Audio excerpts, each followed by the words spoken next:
Istri beri obat terlarang ke suami agar ia bisa selingkuh dan kuasai harta suaminya. Saat kebohongannya terbongkar, hal ini pun terjadi. Yang sudah subscribe, semoga rezekinya lancar ya. Rizky, kamu sakit. Wajah kamu pucat. Apa kamu mau periksa ke dokter? Atau kamu perlu istirahat? Tetap Farhan meneliti raut wajah sang asisten pribadi yang memucat sejak dia menceritakan mimpinya yang langsung membuat Rizky ketar-ketir. Enggak tuan, saya baik-baik aja, jawab Rizky tergagap. Rizky, kamu jangan bohong, tegas Farhan membuat Rizky semakin bergetar. Bohong apa maksudnya tuan? Saya tidak bohong, saut Rizky membuat Farhan merasa senang melihat ekspresi wajah pria yang dengan lancang telah mengkhianatinya. Kamu sedang tidak enak badan, tapi kamu malah ngaku sehat. Itu bikin saya sedih, Riz. Kamu gak boleh gitu dong. Kalau memang lelah, pengen istirahat, kamu istirahat. Atau kalau kamu mau pulang kampung juga boleh. Ucap Farhan membuat Rizky menelan ludah dengan tubuh bergetar. Saya minum obat saja, Tuan. Hei, jangan begitu. Kamu membuat aku seolah aku adalah kriminal. Kalau kamu sakit, kamu harus istirahat, Riz. Ucap Farhan membuat Rizky semakin tak berkutik. Kamu gak usah khawatirin saya akan berada di sekitar kamar saja. Paling saya minta ke kamu sebelum kamu istirahat, siapin obat saya aja. Udah itu aja. Makan siang saya minta asisten chef anterin saja. Kamu gak perlu 24 jam melayani saya. Farhan sengaja meremas jemari Rizky yang berubah dingin seperti es. Saya mungkin pusing karena tadi malam saya tidurnya salah bantal, Tuan. Jadi sedikit gak enak. Loh, tangan kamu dingin banget, Riz. Gak bener ini, kamu beneran meriang. Udah sana, kamu istirahat.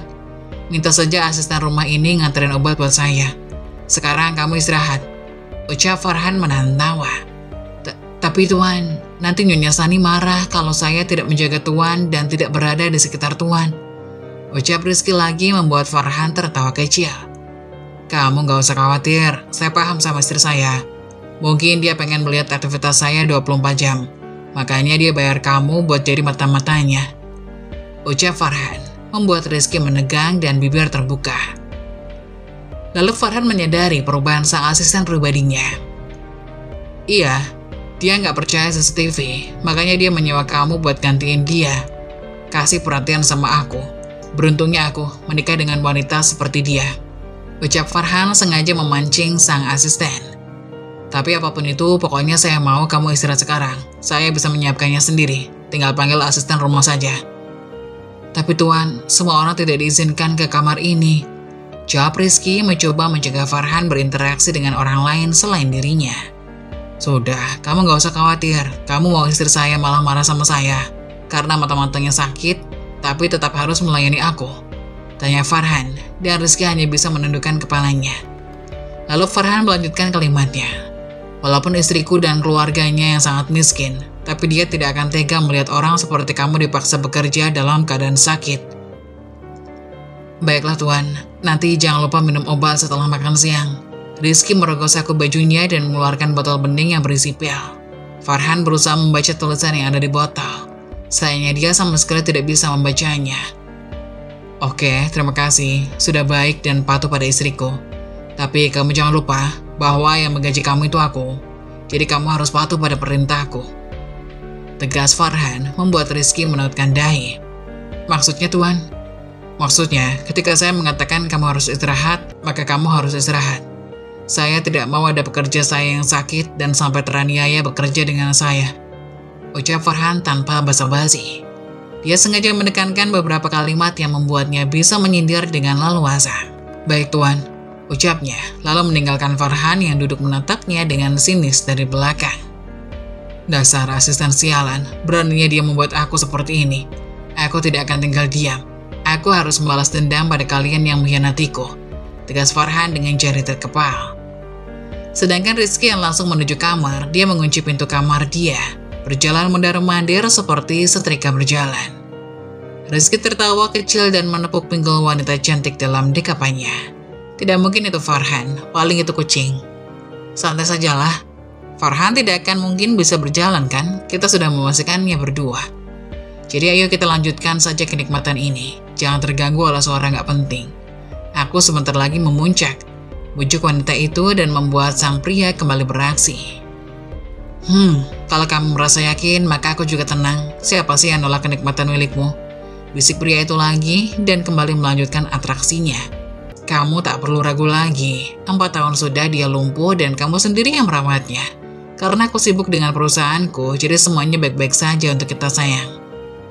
Mendengar percakapan itu, seketika Farhan menutup mulutnya agar tangisnya tidak terdengar. Hatinya hancur mengetahui wanita yang sangat dicintai dan dia percaya melebihi siapapun di dunia ini telah berkhianat padanya bersama orang yang 4 tahun terakhir paling dekat dengannya setelah sang istri. Iya, pria itu adalah asistennya. Setelah kita selesaiin ini, aku akan memeriksa Farhan, lalu kita melanjutkan part 2-nya. Goda wanita yang kini duduk sebagai CEO perusahaan milik keluarga Farhan itu dengan suara serak. Baik sayangku, rasanya ingin seperti ini terus sama kamu sayang. Sabarlah, sebentar lagi kita akan terbebas. Jawab wanita yang dibanjiri peluh di tubuh seksinya itu, sembari mencubit pipi pria yang ada di hadapannya. Tak ingin ketahuan dalam kondisi seperti ini, Farhan kembali merangkak untuk menuju kursi rodanya dengan susah payah. Karena sebelumnya dia tidak pernah naik ke kursi roda sendiri. Dia menarik bantal tidurnya untuk alas agar dia mudah menaiki kursi roda.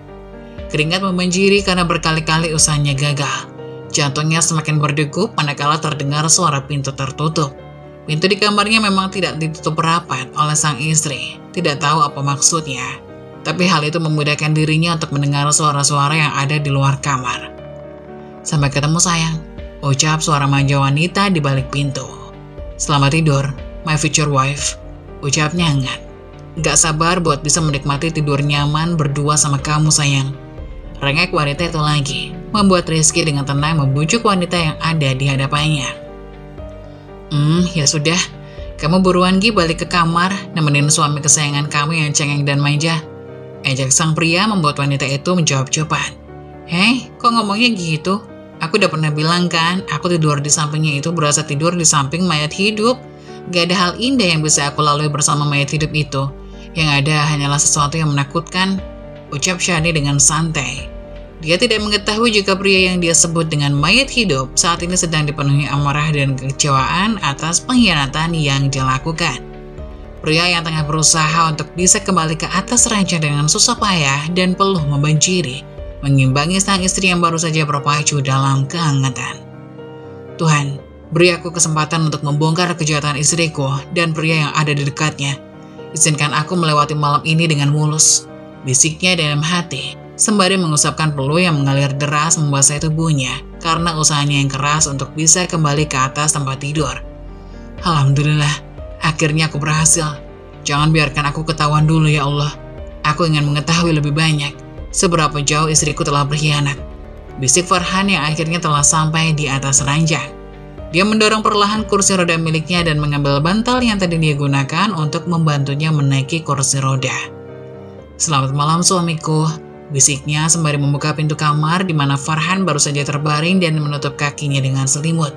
Untungnya dirinya sempat terbaring dengan segera sehingga Shani tidak menyadari jika sang suami tadi yang menyaksikan aksinya bukan kucing. Jantungnya semakin berdegup kencang, pikirannya kacau seketika. Bagaimana ini? Badanku masih berkeringat, apakah tidak ketahuan? Bisik Farhan dalam hati, sembari menahan nafas sejenak dan berpikir keras agar sang istri tidak curiga padanya. Suara pintu kamar terkunci, Farhan dengan mata setengah tertutup melihat sang istri mendekat ke arah ranjang dengan mengusap keringat di wajahnya. Suara pintu kamar terkunci, Farhan dengan mata setengah tertutup melihat sang istri mendekat ke arah ranjang dengan mengusap keringat di wajahnya. Dia mengepalkan kedua tangannya untuk meredam segala kemarahannya. Tidak, jangan, teriaknya seketika dengan mata terpejam dan menggelengkan kepala, membuat Shani mendekat dengan cepat. Farhan, kamu bermimpi. Shani berdiri di sisi sang suami dan memegangi bahu sang suami.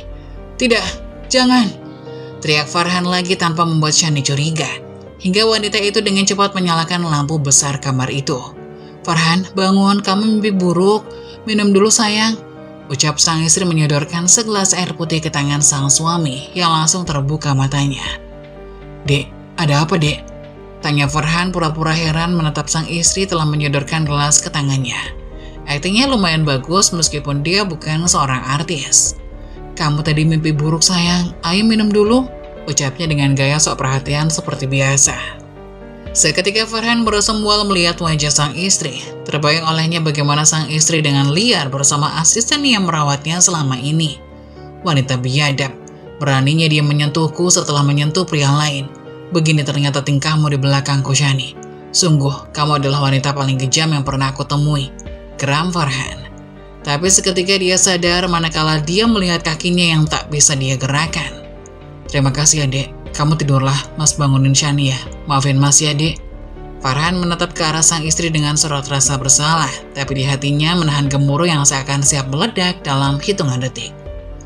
Gak apa-apa sayang, adek gak mau kamu menjalani hal sulit meskipun itu hanya lewat mimpi. Makanya adek sejak tadi berjaga buat mastiin kamu baik-baik aja. Jawab Shani seperti biasa dengan kalimat manis kepada sang suami. Lagi-lagi membuat Farhan ingin muntah. Wanita laknat, beraninya dia berbohong padaku. Tidak sadarkah dia, apa yang dia miliki saat ini adalah milikku. Beraninya dia berkhianat di depanku, geram Farhan. Lalu dia memejamkan matanya sejenak untuk menenangkan pikiran. Ya udah, karena masih malam aku tidur lagi dek. Kamu tidurlah, ucap Farhan lagi mencoba tenang. Kamu tidur juga sayang, lupain mimpi buruk itu. Pastikan kamu nyaman bersamaku. Aku berjanji akan melindungimu dalam segala hal. Kalau butuh apa-apa katakan padaku sayang, ucap sang istri lagi, membuat Farhan memegangi kepalanya yang terasa mau pecah. Bagaimana aku merasa nyaman jika aku hidup di antara pengkhianat yang ada di sekitarku. Sabar Farhan, aku harus berpikir normal agar bisa memecahkan segala permasalahan ini. 2 minggu setelah kejadian, Farhan memergoki sang istri bercinta dengan asisten yang merawat dirinya. Pagi itu suasana rumah sepi, terlebih ketika sang istri sudah berangkat bekerja. Biasanya sang asisten akan mengantar istrinya ke kantor setelah menyelesaikan membantu Farhan untuk mandi dan minum obat. Farhan sendiri biasanya duduk menikmati pemandangan pagi dari balkon melihat istrinya pergi bersama asisten pribadi mereka. Sebuah buku jatuh dan mengenai kakinya. Farhan meringis menahan sakit. Kenapa pakai jatuh segala sih buku? Sok tahu aja kamu suasana hati aku, gumam Farhan sembari meraih buku yang jatuh. Lalu seketika dia terdiam. Kedua mata beningnya membulat sempurna. Bibirnya terbuka dengan ekspresi yang sedemikian rupa. Apa? Kakiku merasa sakit? Oh tidak. Farhan menutup mulutnya dengan haru. Air matanya menetes seketika. Bahkan dia sampai kehilangan kekuatannya untuk berjalan. Akibat kecelakaan yang telah menewaskan kedua orang tuanya dan dirinya lumpuh, kecelakaan itu membuatnya trauma berat. Bahkan selama 2 tahun dia tidak mau keluar kamar sama sekali karena takut. Awalnya dia merasa sangat beruntung karena sang istri sangat perhatian dan tulus padanya, dengan menyediakan asisten yang telaten merawatnya dengan penuh sopan santun. Tapi nyatanya tidak ada yang benar-benar tulus di dunia ini kecuali kedua orang tuamu. Rizky, panggilnya dengan riang. Lalu Farhan menutup kembali bibirnya. Tidak, dia pengkhianat. Aku baru ingat, dia kan sering pergi bersama istriku. Aku tidak boleh memberitahu apapun mengenai perkembanganku. Farhan terdiam. 2 minggu ini aku tidak akan mengkonsumsi obat dari Rizky. Farhan menjeda kalimatnya dengan mata kembali membola sempurna. Jangankan bisa langsung berjalan, kakiku bisa merasakan sakit lagi saja, itu sudah sebuah keajaiban. Bahwa ternyata setiap sakit memang ada penyembuhnya. Isi kepala Farhan seakan penuh dengan ribuan pertanyaan yang menyerangnya. Apa jangan-jangan obat itu untuk membuat otot kakiku tidak berfungsi? Karena menurut Shani, obat ini adalah perangsang otot agar aku bisa cepat berjalan. Ternyata sebaliknya, dasar biadab. Tega dia berbuat sekeji itu pada suaminya sendiri. Lalu aku harus bagaimana? Aku tidak punya ponsel karena kejadian 2 tahun lalu. Kalau memang itu kenyataannya, aku tidak mau tinggal diam. 4 tahun yang sudah aku lalui dan aku harus kehilangan orang tuaku. Aku harus mereka balas dengan setimpal. Farhan menggelengkan kepalanya, mencari akal bagaimana dia bisa menghubungi tim pengacara keluarganya. Kalau begini ceritanya, berarti hampir semua orang di rumah ini bekerja sama. Dan aku tidak boleh ketahuan sama orang di rumah ini. Aku harus bereaksi seperti biasa. Gumam Farhan lagi. Tuan, waktunya sarapan pagi dan minum obat. Panggil suara ramah dan hangat mendekat ke arah Farhan. Farhan bahkan tidak boleh sedikit pun. Dia masih berusaha menetralisir gejolak yang ada di hatinya. Mendengar derap sepatu yang kian mendekat, Farhan semakin khawatir jika dia membuat satu kesalahan kecil yang akan menjadikannya ketahuan jika kakinya mulai merespon. "Tuan, apa Anda tertidur?" ucap asistennya yang pulang setelah mengantar Shani. Kemudian Rizky mendekat ke arah Farhan. Tentu saja perawat pribadinya itu tidak curiga, karena memang setiap pagi sang perawat membawanya berjemur di sinar matahari pagi. Selama ini Farhan merasa bersyukur mendapat asisten yang sangat telaten padanya, tapi ternyata sang asisten adalah duri dalam daging. "Tuan, apakah Anda tertidur?" ulangnya dan meremas perlahan bau Farhan yang bersandar pada kursi roda. Farhan mengerjap-ngerjapkan kedua bola matanya, lalu menoleh. "Rizky." Farhan menatap Rizky dengan wajah polos. "Maaf, saya ketiduran. Kamu udah lama banguninnya?" tanya Farhan sembari memutar kursi roda otomatis yang dia gunakan selama ini. "Tidak Tuan, saya baru saja datang. Kenapa Tuan bisa ketiduran di luaran begini? Tidak biasanya." Rizky menatap penuh selidik kepada sang majikan pria. "Mungkin karena tadi malam saya mimpi buruk kali ya," gumam Farhan, langsung menekan kursi rodanya untuk kembali ke kamarnya. "Tadi malam, Tuan mimpi buruk. Mimpi apa, Tuan?" "Mimpi aib gak pantas. Mengingatnya saja aku males, apalagi menceritakannya ulang. Shani sampai kebangun gara-gara mimpiku." Rizky terlihat membesarkan kedua bola matanya, lalu kembali bertanya. "Sebaiknya semua yang Tuan alami sekecil apapun, ceritakan pada saya, sehingga saya bisa menganalisa apakah ini reaksi psikologi karena akibat kecelakaan atau bagaimana." "Psikologi matamu, kau pengkhianat besar. Aku akan memberikan kamu pelajaran, lihat saja nanti." Alih-alih mengeluarkan ketah hatinya, Farhan mengulas senyum dan tertawa. "Gak enak lah, soalnya mimpinya nyangkut kamu dan istriku. Ini aib sih kategorinya. Saya nggak mau malah kamu tertawain." Farhan menyunggingkan senyum misterius menatap reaksi Rizky yang sempat terkejut manakala dirinya menyebutkan tentang mimpi yang dia miliki. "Tentang saya dan Nyonya Shani, apa itu Tuan?" "Ceritakan saja seperti biasa, apapun yang Tuan rasakan dan ingin lakukan, saya akan bantu Tuan," ucap Rizky sembari mengusap bahu sang majikan, seolah dia adalah asisten paling tulus di dunia. "Kamu bilang ceritakan. Sorry, aku sudah tersadar dari kebodohanku selama ini yang menganggap kalian berdua tulus padaku. Dan kau, pengkhianat bajingan, kau beraninya menyentuh milikku." Farhan menggeram mengingat apa yang terjadi tadi malam, hingga dia disadarkan oleh sentuhan tangan sang asisten pribadi yang diberikan sang istri kepadanya. "Tuan kenapa malah ngelamun?" Kalimat yang benar-benar menyadarkan Farhan untuk tidak lengah di hadapan pria licik selingkuhan sang istri. "Sudahlah, lupakan saja. Saya tidak mau kamu tersinggung, Riz. Kamu sudah merawat saya dengan tulus selama ini, sampai saya mahir turun naik kursi roda dari tempat tidur. Kamulah yang telah banyak berjasa pada saya." Lirik Farhan yang sengaja menekan kata jasa agar sang asisten pribadi tersadar. "Baru Tuan, itu kan hanya mimpi, kenapa harus gak enak? Ceritakan saja, tidak masalah, saya mah senang kalau Tuan mau berbagi apapun seperti biasa." Farhan menyunggingkan senyum misterius. "Kamu yakin tidak akan tersinggung jika saya cerita?" Rizky menganggukkan kepalanya perlahan. "Saya di tempat ini dibayar untuk melayani Tuan, dan saya mengabdikan jiwa raga saya untuk merawat Tuan. Jadi saya harap Nyonya tidak segan pada saya," ucap Rizky dengan sorot mata sedemikian rupa. "Aku mimpi melihat kamu dan Shani sedang melakukan hubungan suami istri." Farhan menjeda kalimatnya dan meraih tangan sang perawat pribadi. Meskipun sebenarnya dia merasa jijik menyentuh tangan itu, tapi dia sengaja melakukannya agar selingkuhan istrinya itu merasa tertekan jiwanya. "Kamu jangan tersinggung ya. Aku mohon, ini hanya mimpi. Kamu tidak mungkin tega mengkhianati saya dan bercinta dengan istri saya. Kamu tidak sehina itu."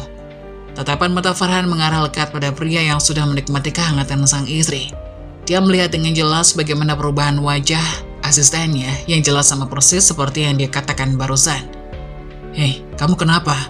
Kenapa wajah kamu merah dan tangan kamu berubah dingin? Kamu tidak sedang marah padaku kan?" tanya Farhan membuat Rizky terbatuk dengan salah tingkah. "Ah, Tuan bisa saja. Mana mungkin saya marah. Saya juga tidak mungkin berani melakukan apa yang ada dalam mimpi Tuan. Saya tidak mungkin selanjang itu." Rizky tertunduk dan dengan cepat meraih nampan berisi sarapan pagi. "Tentu saja, saya juga merasa heran pada mimpi saya. Sampai saya bisa mimpi demikian hina. Tidak mungkin kalau itu adalah kode, bukan? Tanya Farhan tiba-tiba hingga membuat Rizky bergetar membawa nampan dan hampir terjatuh. Saya tidak seberani itu, Tuan. Jangankan untuk tidur dengan Nyonya, menatap wajah Nyonya saja, saya takut. Balas Rizky dengan cepat. Ya, tentu. Kamu adalah orang yang tahu diri dan tidak mungkin melewati batas. Farhan tersenyum penuh arti. Silakan dinikmati sarapannya, Tuan. Setelah itu minum obat agar Tuan bisa lekas berjalan. Ucap pria itu menaruh nampan berisi sarapan pagi yang sehat hasil masakan chef di rumah itu. Baiklah, Farhan menarik meja makan untuknya dan mulai menikmati menu sarapan pagi yang disiapkan oleh chef di rumahnya. Kamu sudah sarapan pagi, Riz? Tanya Farhan tiba-tiba, karena dia bisa menebak jika sang asisten telah menikmati sarapan pagi bersama istrinya. Belum, Tuan. Jawabnya tergagap, karena tidak menyangka majikannya akan bertanya demikian. Riz, kamar di samping ini menurut kamu nyaman gak? Aku gak mau kamu merasa gak nyaman dan merasa tertekan diam-diam. Sedangkan waktu kamu 24 jam kan merawat saya. Mendengar pertanyaan sang majikan, Rizky tanpa sadar menjatuhkan gelas yang ada di tangannya. Rizky begitu yakin jika Farhan tahu sesuatu tentang hubungan dia dengan Shani. Namun sebisa mungkin ia harus terus bersikap tenang di hadapan Farhan. Tuan bisa saja. Tanya kamar dengan saya kan biasa tidur di mana aja, Tuan. Jadi Tuan tak usah memikirkan soal saya. Di rumah senyaman ini tidak mungkin orang tidak merasa nyaman. Kata Rizky menjawab pertanyaan Farhan dengan sengaja memancingnya. Oh begitu, baiklah. Aku hanya tak ingin kamu merasa tertekan selama merawatku di sini. Timpal Farhan. Farhan pun melanjutkan sarapan yang ada di depannya sambil diawasi oleh Rizky. Matanya terus memandang ke arah Farhan dengan pandangan yang tak biasa, membuat Farhan sedikit agak terganggu dengan Rizky. Rizky, apa ada sesuatu yang ingin kamu sampaikan? Tanya Farhan yang membuat Rizky bertambah panik. Enggak kok, Tuan. Jawab Rizky terbata-bata. Kamu tidak usah khawatir seperti itu. Kenapa kamu jadi panik? Kata Farhan sambil tertawa kecil melihat wajah panik Rizky yang seperti mengemban dosa besar. Sebenarnya, Tuan, saya iba dengan keadaan Tuan. Saya hanya ingin Tuan cepat sembuh. Saya tidak tenang jika nanti saya harus pulang ke rumah karena ada kepentingan keluarga yang tidak bisa saya tinggalkan. Lalu bagaimana dengan Tuan di sini? Kata Rizky mencari alasan untuk menutupi kepanikannya itu. Oh itu, kamu gak perlu khawatir. Sebelumnya saya berterima kasih atas kepedulianmu yang begitu tulus atas saya. Tapi jika memang kamu cuti, mungkin aku akan mencari orang lain untuk menggantikanmu sementara waktu. Apa ada yang lain yang ingin kamu sampaikan, Rizky? Tidak, Tuan, hanya itu. Farhan pun menghabiskan sarapannya. Ia tak mau jika Rizky curiga dan tahu ia tidak meminum obatnya saat selesai sarapan. Rizky, bisa kamu bawakan piring kotor ini ke dapur dan sekalian ku minta kamu ambilkan pisang. Mulutku suka pahit jika setelah minum obat-obat ini. Perintah Farhan kepada Rizky agar dia tidak lihat jika Farhan sudah tak lagi meminum obat itu. Rizky yang tidak bisa menolak perintah Farhan pun hanya bisa menuruti apa yang tuannya itu mau. Baik, Tuan, akan saya ambilkan saat saya kembali. Walau di hati Rizky masih sering mengganjal atas perilaku Farhan. Malam hari pun tiba. Shani hari itu pulang larut malam karena ada sedikit masalah di kantor. Rizky pun menunggunya di teras depan. Ia melihat mobil Shani mulai masuk pekarangan. Shani masuk, ia langsung menyapa Rizky. Ada apa sayang, kamu menungguku? Kata Shani sambil merangkul Rizky. Maaf sayang, lepaskan. Bahaya jika ada yang lihat nanti di rumah ini. Kalau kamu seperti itu. Rizky sambil melepas rangkulan Shani tiba-tiba. Ada apa sih? Biarin aja lah, aku juga udah lelah kok hidup seperti ini. Pria lumpuh seperti Farhan sudah gak bisa memuaskanku. Hartanya pun kini sudah ada dalam genggamanku. Tinggal satu langkah lagi, semua akan jadi milik kita. Lalu apa yang harus kita takutkan?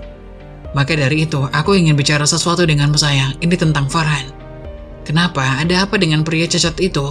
Di mana dia? Apa dia belum tidur? Kata Shani bertanya penasaran kepada Rizky. Dia ada di kamar, dia sudah tidur setelah makan malam. Lalu apa yang kamu khawatirkan sayang dari pria yang sudah tidak bisa apa-apa itu? Aku rasa dia mulai curiga dengan kita. Maksudmu? Iya. Menurutku dia tahu sesuatu tentang hubungan kita ini. Tadi pagi setelah kamu pergi bekerja, dia menanyakan sesuatu. Seolah dia tahu tentang hubungan kita. Memang itu bukan bukti kuat untuk menuduhnya kalau dia tahu. Tapi firasatku tidak enak tentang hal ini sayang. kata Rizky yang ketakutan sambil memegang tangan Shani. Aku kira apa? Tenang sayang, pria cacat itu akan selamanya lumpuh dan tidak berdaya selagi ia meminum obat itu. Jadi kamu gak perlu khawatir lagi. Tapi jika ia tiba-tiba sembuh, bagaimana jika dia tahu semua tentang hubungan kita ini? Tenang sayang, dia memang akan sembuh. Tapi saat itu, semua hartanya telah berhasil kita miliki. Sekarang tugasmu pastikan dia minum obat itu selalu. Jangan biarkan dia sadar. Jika dia berhenti minum obat itu, maka tamatlah riwayat kita. Sekarang, ayo, tidur. Aku capek, udah malam. Kata Shani sambil menggandeng tangan Rizky ke arah kamar sebelah. Seperti biasa, Shani dan Rizky melakukan hubungan terlarang, lalu keluar di tengah malam dan seakan tak terjadi apapun. Pagi pun tiba, Shani berakting di depan suaminya Farhan sebelum berangkat ke kantor, seakan ia istri yang baik. Farhan hanya bisa mengikuti semua permainan drama yang Shani dan Rizky ciptakan. Hari demi hari Farhan lihat hubungan istri dan asistennya itu yang semakin kelewatan dan 5 bulan berlalu sejak Farhan diam-diam berhenti meminum obat yang Rizky berikan. Dan sejak itulah banyak kemajuan tentang kakinya yang ia sembunyikan dari semua orang. Siang itu Farhan duduk di balkon melihat pemandangan dengan ditemani Rizky, seperti biasa. Terdengar dari bawah suara mobil masuk ke dalam rumah Farhan. Siapa jam segini bertamu ke rumah, tumben sekali. Siapa yang datang Riz? Coba kamu lihat, suruh Farhan kepada Rizky. Baik tuan. Rizky pun turun ke bawah. Tak disangka itu mobil Shani, ia pun langsung keluar dan masuk ke rumah. Ada apa sayang? Kenapa kamu pulang awal? Itu berkas apa? Ada masalah apa? Tanya Rizky seakan terkejut dengan kepulangan Shani yang tak biasa sambil memegang berkas di tangannya. Rizky, ada sesuatu hal yang harus aku bicarakan, ini penting. Shani dengan penuh kepanikan. Ada apa? Aku hamil, Riz. Seakan diterjang badai, Rizky shock mendengar kabar dari Shani yang hamil. Bagaimana bisa kita melakukannya selalu dengan hati-hati kan? Aku pun gak tahu, Riz. Aku kira aku masuk angin. Tapi saat aku cek dengan tes pack karena khawatir, ternyata benar aku hamil, Riz. Sekarang aku akan minta Farhan tanda tangan semua hartanya atas namaku. Tidak ada waktu lagi, karena makin hari kandunganku akan makin besar, dan Farhan akan curiga, Riz. Kata Shani sambil bergetar, karena takut. Semua rencananya dengan Rizky hancur karena bayi yang dikandungnya sekarang. Tapi tunggu dulu, kita tidak bisa begitu saja Shani memaksa Farhan tanpa alasan yang jelas. Kamu tenang aja, biarkan ini menjadi urusanku. Pria lemah sebat negara itu, jika memang ia menolak dengan permintaanku ini, aku akan lenyapkan dia, agar otomatis semua hartanya jatuh ke istrinya, yaitu aku. Kata Shani nekat sambil meninggalkan Rizky. Shani pun naik ke lantai atas dan menemui suaminya Farhan yang duduk di kursi roda. Sayang, kenapa kamu pulang awal? Ada apa? Apa ada masalah di kantor? Tanya Farhan. Sayang, aku ingin minta sesuatu darimu. Apa kau akan mengabulkannya? Tanya Shani sambil memegang tangan Farhan yang duduk di kursi roda. Tentu saja akan aku berikan. Bukannya semua sudah di tanganmu semuanya. Lalu apa lagi yang kau mau? Tanya Farhan. Memang mas, semua milikmu kini ada di tanganku. Aku bisa beli apapun yang aku mau. Tapi kan, semua atas namamu mas. Sekarang aku sudah bisa menjalankan bisnis kita dan aku mau perusahaan itu atas namaku mas. Bukankah kita saling percaya? Punyamu sama saja itu punyaku. Jadi pindah nama bukan sesuatu yang sulit bukan mas? Rayu Shani kepada Farhan. Farhan mulai paham dengan arah pembicaraan dan rencana Shani meminta semua asetnya dipindah nama atas nama istrinya itu. Apapun akan aku berikan kecuali yang itu. Semua asetku peninggalan keluarga, jadi bagaimana aku tak bisa mengabulkan permintaanmu itu? Tapi mas, kita kan sudah sepakat dulu saling berbagi suka dan duka bersama. Setidaknya pindah namaku 50% saja mas. Aku yang mengurusi semua urusan kantor. Kamu kan cacat, gak mampu ngurusin itu semua. Kalau bukan aku yang ngurusin siapa lagi mas, jadi wajar dong aku minta semua itu atas namaku, kata Shani dengan nada cukup tinggi. Emosi Farhan begitu memuncak, tak bisa ia tahan lagi. Begitu mendengar kata-kata yang keluar dari mulut istrinya itu, ia pun berdiri dari kursi roda yang sontak membuat Rizky yang dari tadi berdiri mematung dan Shani terkejut bukan main. Keterlaluan kamu Shani. Jangan kira aku tidak tahu apa yang terjadi. Apalagi hubunganmu dengan Rizky. Kamu lakukan ini semua demi hidup dengannya. Perselingkuhan kamu selama ini aku anggap sebagai ujian dan berharap kamu bisa berubah suatu saat. Tapi buktinya apa? kamu malah justru menjadi-jadi, kata Farhan. Shani sangat syok dengan perkataan Farhan. Tahu semuanya tak bisa berkata-kata. Kenapa? Kamu terkejut dengan kesembuhanku ini? Kalian sengaja meracuniku dengan obat itu agar aku lumpuh selamanya kan? Kini aku sudah pulih. Setelah 5 bulan memuntahkan obat yang Rizky berikan. Aku kini tak bisa memaafkan kalian semua. Sekarang kalian pergi dari rumah ini, kata Farhan dengan nada tinggi. Maafkan aku mas, ampuni aku mas, aku menyesal, kata Shani sambil bersimpuh di kaki Farhan. Harusnya kamu tahu, tidak ada pengkhianatan yang bisa dimaafkan. Sekarang kemasi barang-barang kalian dan pergi dari sini. Aku sudah muak dengan dramamu, Shani. Tapi mas, aku sekarang hamil, tolong kasihani aku, kata Shani memelas.